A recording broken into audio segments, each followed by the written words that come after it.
New national report identifying the leading causes of illness outbreaks at local restaurants. Here to answer questions, Dr. Daniel Kiritzkis, Chief of Infectious Diseases at the Brigham. Dr. Kiritzkis, thanks for joining us as always.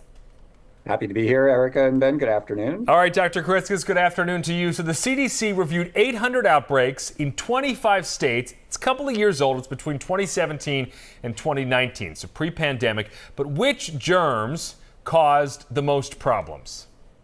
Well, in about 70% of those cases, they were able to figure out what was the causative organism, and about half of the ones where they could figure it out were norovirus, which we know commonly causes epidemic diarrheal and gastrointestinal disease, and about 19% or so were due to Salmonella, which is a bacterium that is the most common bacteria that cause food poisoning. Okay, so they could pinpoint that. So they looked at the source of contamination in each case as well. So what did they find there?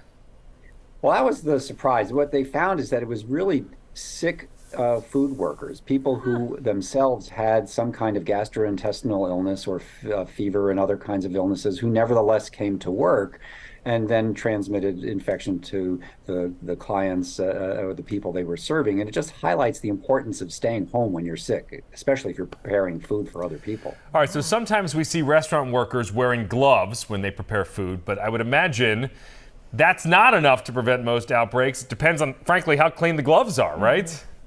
Yeah, it certainly does. And if you're putting gloves on with dirty hands, you're going to contaminate the outside of the glove. They did find that gloves were not helpful when people were being served what they called ready-to-eat foods, that is, foods that didn't have to be further cooked, where you might sterilize the infecting organism. It just highlights again how important it is to really make provisions to be able to support people when they take time away from work because of illness, in order to incentivize them not to come into work when they are sick. I think we all learned that in the pandemic. If you're sick, stay home. And even with the gloves, sometimes you're less likely to wash your hands as often because you think you have the gloves on. So, Dr. Daniel Kiritzkis, good advice. Thanks so much for your time.